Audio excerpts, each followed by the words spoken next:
Today we're taking a look at Grand Operations gameplay from Battlefield 5, and this video is sponsored by EA. So what is Grand Operations then? Well, it's a 64-player game mode that sees both teams fight through several days to achieve a final goal. This map is called Narvik, and as an attacker you'll be power dropping into the level at night time on day 1 as part of an airborne division.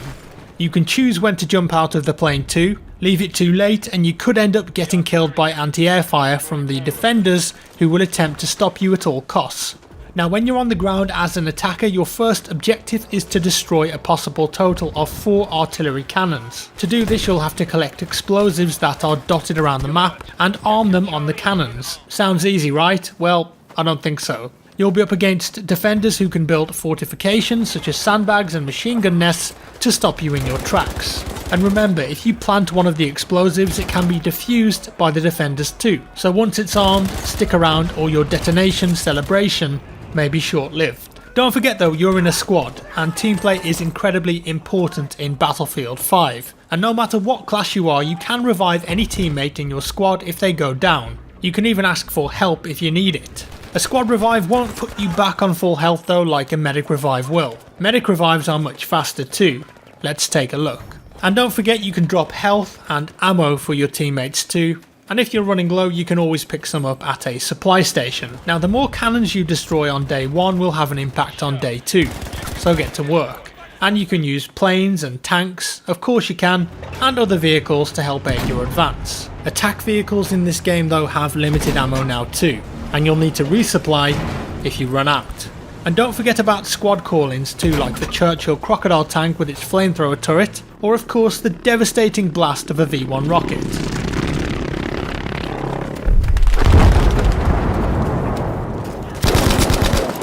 Day 1 of Grand Operations will eventually end and day 2 will begin. This time it's in the daylight and you've advanced further into the town. Notice that the game mode has changed too. It's now breakthrough with sequential flag captures which can be attacked or defended. Once again, as an attacker, do your best to stick with your squad and push onto the flags together. The enemy will attempt to push you back with their own heavy tanks, but you'll have equipment like rocket launchers and explosives to take them out.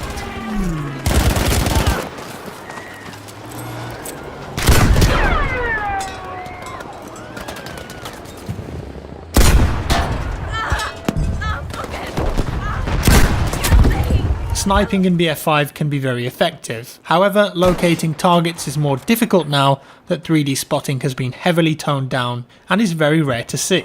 There you are.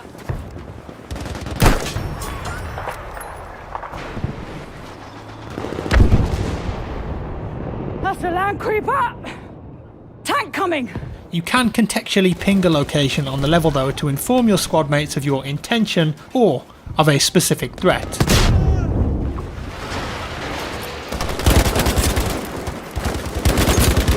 And what about those new movement mechanics that we heard about? Let's take a quick look. You can now dive in multiple directions, even onto your back, stay there and shoot from that position too. Very cool. How about throwing back grenades? Yep, it's possible now. And also shooting them in the air. Pull. As an attacker you'll have to keep pushing through every sector until you take them all or your tickets expire. In this build of the game there are only 2 days. However, in the final build of the game there will be a possible 4 days in Grand Operations. If there is no clear victor on day 3, it will go to day 4, which is Final Stand, where players on both teams will spawn with 1 life only and very limited resources. Grand Operations is the epic new game mode of BF5. Multiple objectives over different days. I can definitely see this one being a fan favourite. And that's all for today guys, I hope you enjoyed this video. If you did, leave me a like. If you didn't, a dislike. Let me know your thoughts down in the comments below. Obviously, this is the first time we're seeing BF5 gameplay footage, so I hope you guys have enjoyed this early content.